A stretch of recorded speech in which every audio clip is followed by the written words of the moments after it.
Hey guys, DrDecks here. Today I want to talk to you about this DeWalt chop saw. It's a 12-inch compound sliding miter saw.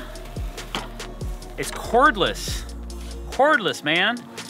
And it's called the DHS79 is the model number.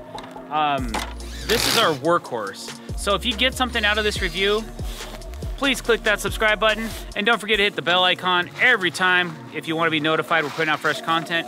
And check out drdexmasterclass.com. All right, when you work on a job site and there's 3 guys, you need a powerhouse saw. We have 2 chop saws that we usually use. Because it's been raining so much, we don't have our other trim saw set up. We're just starting to get into some trim. We still have a lot of decking delays still, so we haven't set up our second saw. That's a different one altogether. It's not the same kind of saw. This saw is for framing. It is a beefy saw. It weighs a lot. It's a 12-inch blade. It cuts through a lot of material really quickly and efficiently.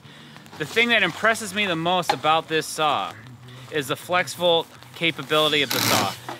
You can put 2 12 amp hour batteries on the back of this saw. It also comes with a power adapter, so you can plug it into 110 and use it like that all the time.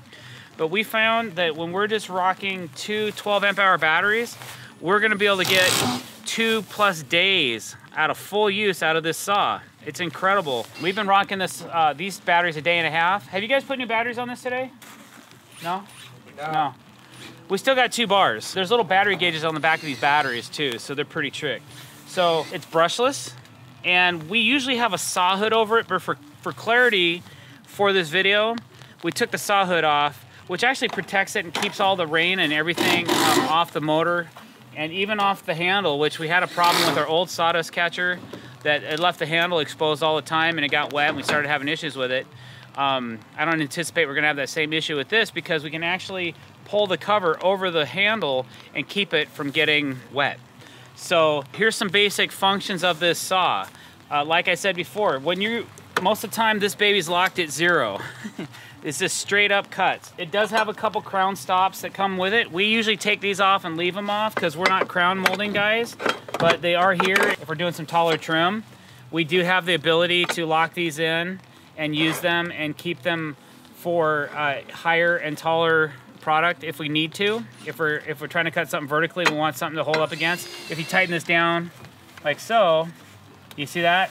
Now it stays, it's nice and flat. All right. But just so you know, so those do come with the saw as well.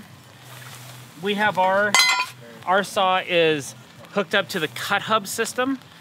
We really like the cut hub system. It's very efficient. It keeps everything flat. We use a lot of PVC decking, and PVC decking does this a lot. Let's see. Does it go like this? It goes like this. Like this. Okay. You can cut that up. But PVC decking flexes a lot, so we have a nice flat table right up near our saw. Even when we're putting up heavy lumber, we can put up a 4x12 up here and cut it with our saw if we want to because of the table setup is so sturdy. So this saw has a lot of power, even cordless. So it just has a straight cut. Here's a 4x8, okay? Here we go. Oh, hold on.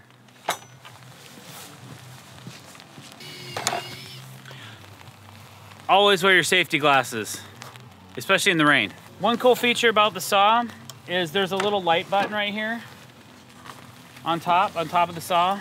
I'll pull this out of the way.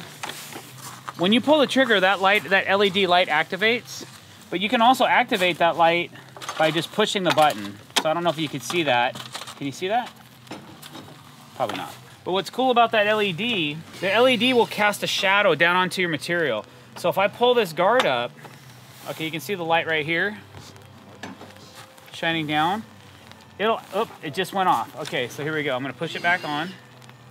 Okay, now, as I pull my blade down, it's really hard to see right now when it's raining. It's hard to see, but it'll cast a line. I can see it right here. It'll cast a line. So if I have a pencil mark, like right here, and I can kind of see, whoops, the light just went off again. Okay, so now the LED's on. I can see where the blade is. It's right here. So I would have to move my material over a little bit if you want to use the line. It's kind of similar to a concept of a laser. without putting a laser in this saw. All right, here we go. We're gonna cut now. Got the safety glasses. Got my hearing protection on, okay? Thanks for being so concerned. Thank you. All right, here we go. So usually on a 12-inch compound slide miter saw, you always take the saw all the way out and you cut down and then you cut in. It's not good to cut down and out. It's always better to cut down and in, okay? So that's what I'm gonna do.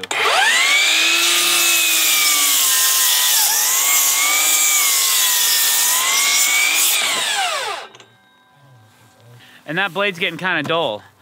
So sometimes when you get a little bit duller blade, I might make a double cut like this.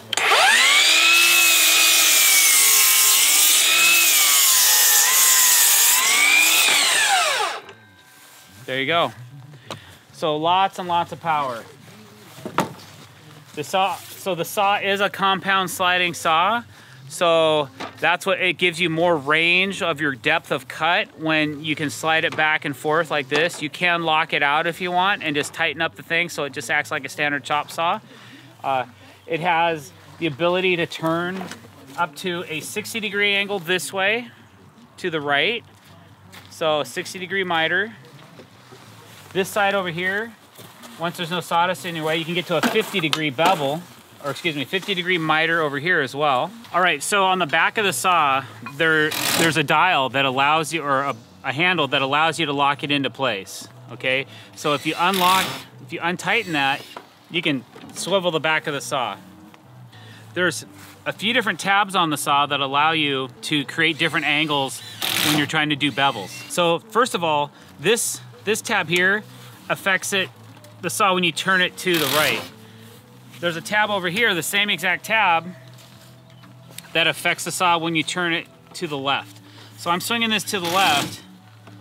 This tab is locked right now, so it stops at a 45-degree angle. If I pull this open, now I can go to 50. So if I need to cut a 49-degree angle, I can find my angle indicator right here, 49 degrees, and then I can tighten this up, and then the saw stays at a 49. If I have to cut a compound miter, I can go all the way up into the 45-degree angle range if I need to, and lock it in place, and now I've got my compound miter, okay? But I'm gonna lock this back to 0. Okay, so that's what this does. It allows you to either stop on a 45 or go beyond a 45. Now these two tabs right here, there's 2 of them, okay? We'll show you on the other side. If you need to make a repetitive 22.5-degree bevel, you push these both out and it stops at 22.5 degrees. It's just a quick way to lock your saw at 22.5. And then you can just tighten this up and you're good to go. All right?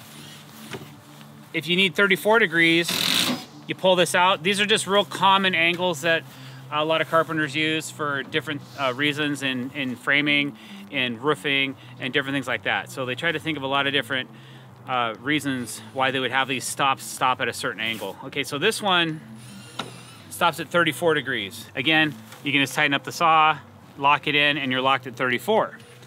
We don't really use those too much. I do use a 22.5 more than this 34. The 34 for deck building really isn't an angle that we use too much, but it's handy to have it in case we want to build a house. All right, so that pretty much tells you about the angle indicators. There's 2 degree markers, one on each side of this saw, that allow you to see what degree you're at. If you want to tilt the saw to the right, you got to pull this pin right here. Okay, so you pull this pin, it takes it out of a 90-degree lock. Then I can cut whatever angle I need to cut. Let's say I need to cut a 30-degree angle. I line up 30 degrees to my degree marker. And these are adjustable. If they ever get out of whack, it's just a simple screwdriver and you can adjust them in and out and make them more accurate. If you need to double check it with a square or you cut a certain angle and you know it's not right, then you might want to make an adjustment on those. But now I've got this thing locked in and she's good to go. So then I can cut my bevel like that. All right, once I go past 0, I unlock the head of the saw, I go past 0, that pin goes back in, and then I can go like that. Now I'm locked at 0, okay? This pin, let me show you. Okay, it's out. When I pull past 0, it's gonna lock in. Okay, there it goes. And then I have something to put the saw against, and now I can lock it down. And now we're back at 0. There's a safety switch in the trigger, so every time that you use the saw, you have to flip this over. You can't just hit this, it locks it out. But if you turn it like this and then pull the trigger, it'll start to activate the saw. The saw comes with a key for taking off blades, changing blades, and for removing the guard if you need to get to the blade. So that's kind of handy. So that just locks in like this. So that we just keep ours on board all the time. And that's about it. All right, guys, thanks for watching this video. If you like what you saw or you learned a little something about this saw, please click that subscribe button. Don't forget to hit that bell icon if you want to be notified every time we're putting out fresh content. And don't forget to check out Dr. Deck's Masterclass. Thanks for watching. Have a great day.